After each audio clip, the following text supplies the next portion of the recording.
That was a good drift. Boom. Nice. Woo! My name is Guy Jeans. Today we're in California's Eastern Sierra with Pat Jaeger, one of the most respected guides in the region. After more than 3 decades on the water, Pat's showing us a different way to fly fish. Tenkara. No reel, no excess, just line, rod, and pure connection. On Hot Creek, Pat reminds us why sometimes the simplest way is the most powerful. This is Fish the West.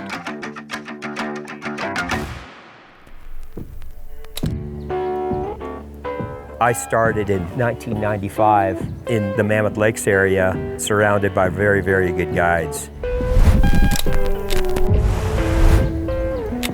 I asked one of the guides, hey man, it's like, what do I do? How do I be a guide? And it's like, well, do what you're doing. Like be a grom on the side of the river, like learn it. Okay, and I got a permit and I got my license, and then I got invited to go into Northern California and guide under a guy named Dick Elland at the Clearwater House, surrounded by the Babe Ruths of fly fishing. I ended up trying to be like them and finding out that it's important for a person to find their own style. So again, the style I have, it might not be the perfect style, but it ends up working for me and it's honest. So we're here at the beautiful Hot Creek Ranch. Amazing place, pretty famous for fly fishing only. And we got a little hatch going on, and it looks like, huh? Yeah, midsummer tricos. Awesome. This is the Black Death. Excellent. These are the flies that are the difference between the men and the boys, or the girls and the women. And we're going to be doing a little Tenkara fishing. The word Tenkara itself means fishing from heaven. It's a really, really long rod with a fixed line attached to it. Again, the tool is for special places and special times. I would say that Hot Creek is the San Diego of water. It's like in the wintertime, it's the warmest water that is in the Eastern Sierra. And in the summertime, it's the coolest water of the Eastern Sierra. It's a perfect environment for the bugs and perfect environment for fish. And the tricos will be in the Spring Creek. If we were to look in the bushes, bro, it's like I'm telling you, you'll see thousands that hatched last night. So we get them as a dun coming up. We get them as a nymph swimming up. We get them as a spinner coming down. What we'll see this morning will be probably the females popping first.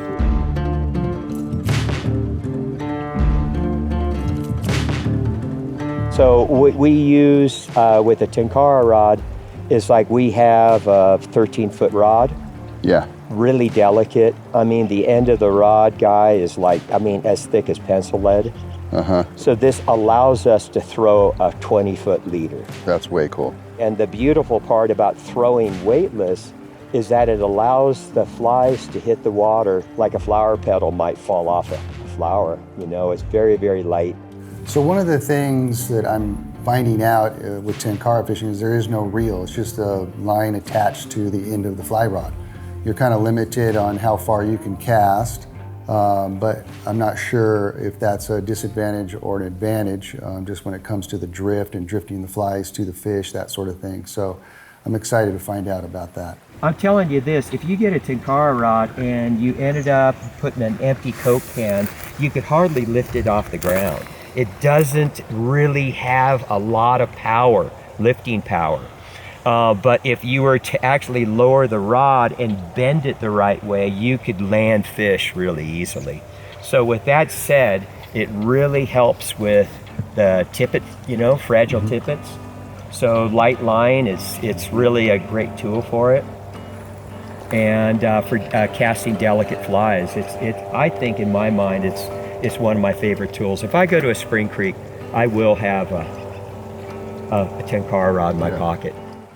One of the things about Hot Creek Ranch is the fish, they say, are educated, so they see a lot of flies. And so getting the right drift is essential to catching fish on Hot Creek. And I'm thinking that Tenkara is going to be the tool for that. The currents are erratic. Yeah. You know, we're going to be fishing like around weeds, and so that it's like we're going to, our window of opportunity will be very small. Now here's what we do, Bretta. This I like this run right here, so let's kind of act like we're not fishing. Okay. We're just walking around. We're just walking. Okay, and kind of look to your left and see if you see, like, and way left, way downriver. Okay. See if you see any kind of nervous water. We got a little ways. Got a little guy nice. sipping right here. And did you see how delicate he ate? Yeah, yeah. That was so cool. He ate again. Okay. All right, so let's kind of rough position, guy. Okay, and here's, I kind of get down like, and even get comfy. Okay, now, I love it. I get all comfy. Okay, now check this out. Just because we're here, look at all the tricos in the bushes. Right. You know, you could see all those tricos. So I just stop here, and this Jesus. is, I'm telling you, man. Crazy. Yeah. So instead of rigging at the tailgate, I choose this place. I choose to kind of get in the duck blind. So it's obvious that Pat has spent thousands of hours on the stream. Really good guides, really study their rivers. I, for years, would snorkel my home water, the Kern River, just to see what the fish were doing, what the insects were doing. And obviously, Pat has done his homework on Hot Creek and knows the river really well. So this is about a 13-foot fly rod. This line right here is about 15 foot. All right, so I'm stretching it out. That's kind of a ritual we do on the river as we're getting ready to hunt them down. Now, you could just tie a regular knot. I tie kind of a crazy knot. A uni knot. I tie a uni. Okay. With this, you could add or subtract, put your stop anywhere you want. You know, if I subtract, I'd cut here, just tie a knot on the end. Okay. If I added, I'd splice a piece and tie a knot on the end. Oh, okay. So this is basically our tippet material. And this tippet material I usually use for this place. You know, I definitely use a heavier piece. This right here, I would consider it being, I bet you 4X. Do you remember the first time you caught a fish on your Tenkara? No, but I remember the first time that I fished it. And it was, I mean, I think it was multiple fish. Just, I mean, it's like the crossover is silly easy. I've always liked really long sticks. Like ever since I've, fished for steelhead, it just, you could move so much line. So the Tenkara was just a kind of a shoe fit, for me. All right, so I'm gonna sneak down a little bit. Okay. So the interesting thing about fishing with Pat is a lot of people fish from downstream to upstream, but Pat likes to fish from basically upstream, downstream, and have the fly get to the fish first, so there's nothing in the way to make that fish get spooked or anything. Because again, these fish are seeing flies every day and seeing people on the bank, so we're hunting these fish. We're crouched down, we're on the bank, we're crawling through the grass. It's really challenging and not easy. There's a guy below him. Yeah. So it's very important for me to do this. So I'm gonna do this. I'm gonna measure with my rod and just go, okay, am I halfway? And that's kind of a good way to kind of measure, measure your positioning. I have a little, quite a bit more line than halfway. So, but it's nice to know, to have a measuring device. Okay. So I'm gonna cast to the wrong lane and I'm gonna put tension on it and I'm gonna drop it in his mouth. Ooh, it went weird, huh? Yeah. Got him. Yeah.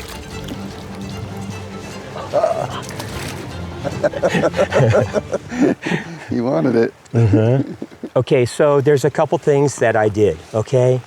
And one of them is I made a wrong cast. It's like it was too far from him, And then I adjusted my angle. How do you adjust your angle? Man, I just turned my shoulders. I don't start doing this. Yeah. That's on YouTube. Yeah. Okay. I ended up making a cast and watch my hands. So I drug it and then I pushed the fly to him. Okay. Okay, so all of it ends up being like stuff that is so cool because you're teaching people to do this with their rod. You see people do this. Yeah. And you would love them to be able to be free. Right. Yeah. And that's angling, you know? I think Pat's got a point about being free because there really isn't just one way to fish. It's really whatever works for you. So kind of summarize the tactic is like what we do is we mark the fish and find out what lane they're hunting in. And then what we do is we end up casting beyond that lane, down and across. Okay. So if he's feeding in lane 3, I'm casting lane 4, 5, 6, or 7. Once I do that cast, what I do is I lift my rod up and that swings that fly under your tippet. So you're leader positioning then. Okay. So the cast, drag, and drop. So Pat kind of grids the stream in like lanes. So there could be like lane 1, 2, 3, or 4. And so sometimes you cast across the stream and the stream's going downstream, and then you drag your fly into the lane where the fish is, and then you drop your rod, and then it goes into the fish. And it's a finesse thing. So you may get a drift that's maybe a foot long, but if that's good enough, they'll eat it. Oh, there's your buddy.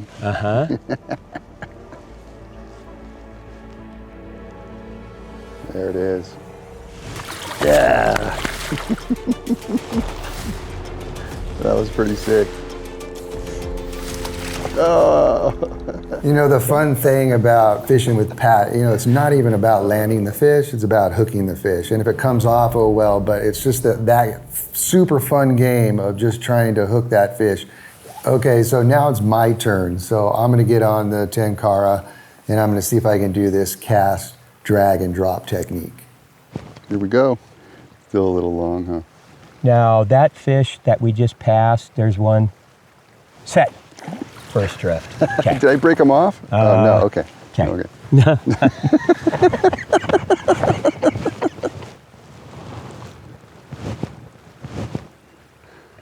Yeah, you're a little high, Okay. You're a little high. Okay. So I would, get it down. And you could just be patient right there. Yeah. And not pull it, just let it come over. Nice, I love it. This is fucking fun.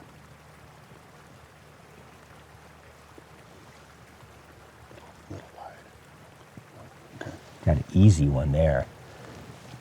Did he eat it? I don't know, I couldn't see around the Okay, corner. cool. I like your style. Okay, let's hold. Okay. Let's hold. Let's let him come up again. The weird part is I'm not seeing a lot of duns on the river right now. And so we're kind of getting busted. It's like if you do like really good technique and you don't get them, then it's time to either move or it's time to change flies. Now, and I'm trusting your drift. It's like if it was a good drift in there, Yeah. he didn't take it. I'm gonna put us in a place we could get that shot. Okay. Yeah, so sometimes when you're fishing, you're not getting bites, it's okay to go to another spot and try some other techniques. Put it to him, bro. This is gonna end. Go ahead. Going back? Yes. Okay, don't approach anymore. Okay. I lost it, hold on. And a little bit more over. A little more over even? Yes. But I mean, yes, nice. Nice. So you notice at this spot, we are crouched down and we're actually standing pretty far away. Now we're casting across the stream and trying to get a drift of these fish. But in this situation, you have to kind of crouch down or stay away from the bank just so the fish can't see you. I'm gonna change flies. They're not on that. Okay. You would have got grabbed, but the only thing is you could fucking see it. They're eating tricos. So the fly wasn't working, so Pat wanted to change flies again. It's like a good drift, good technique, good approach. We're not standing over them. It's like if you get that, then you get great feedback. There's like 50 fish feeding right here right now.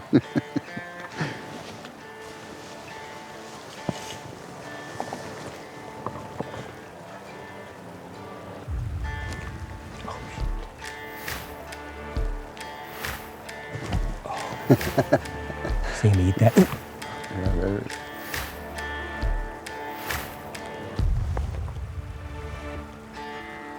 Boom. Nice. I'm lifting up. Got him. I love that. It's a little feller, but it's a fish. Monkeys. Got it? Got it. Okay, so one thing that's wild about this style Yeah. is I have an amount of line that I feel comfortable with. I'm fishing a fly that's The size of that thing. so the essence are this. I tell people all the time, when you cast, the fly should appear where you're looking. If you're searching for that fly, wrong state. Go to Idaho, go to Montana, go like Chernobyl, whatever. Right. These are very, very small flies. So I'm looking at a spot, and if I don't hit that spot with my cast, I'll just get out of it. All right, so Guy, what I really want you to do is I want you to look at a spot, Okay. and I want you to see this fly appear in your eyesight right when it hits the river. Go for it. Tick, tock. And I would say this, I think we're casting a little far now. Oh yeah. Okay. So put in the pile, Okay. all you. Okay. See it? Yep. Yep. Okay, a little bit short. Beautiful. Set. Ooh, nice. Nice. Nice, buddy. Nice. Okay, so here's the deal when you land these bigger fish. Okay, what you're gonna do is tip your wrist back, back, back, back, and grab your line. Got it. Put it under your right hand. Now pull from above your hand. Okay. So you're stripping. Okay, and lift them and net them. Nice. Ditch them. Ditch them. That was cool. Oh, I almost just fell in. I gotta be honest, I was really having a hard time seeing that size 20, 22 fly out there. I barely could see it, and I could barely see the fish come up and grab that fly, but I thought I saw it, I set the hook, and I got lucky. It came off. Okay, Off. great. We got the drift, and we got the fish. Now we're gonna go to another place and see if we could crack the code. That's all there is to it. Fish are chewing. So we spent the morning kind of cracking the code, trying to figure out what fly they were eating, and we got that figured out, so now we're looking for bigger fish. This is the magic of this water. It's just like there's so many freaking wild trout in here. So I'm telling you this, it ends up being where you end up getting quality drifts, you could make your fly adjustments. Yeah. And if you're not getting quality drifts, quality presentations, you have no business even switching.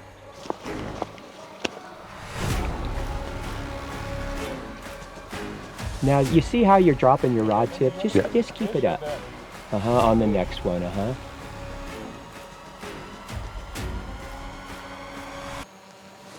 Now, don't step anywhere. Okay. That we're good. Because you're there. You're Okay. there. You're really there. You're really there.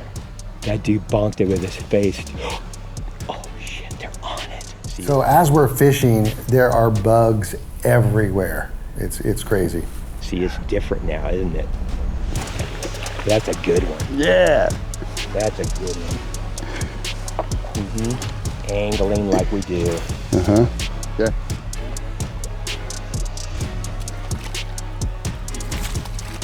Oh, he's gone. Okay. That was cool. Dude, they're fighting after the fly. That was a good drift. Boom. Nice. Woo! Of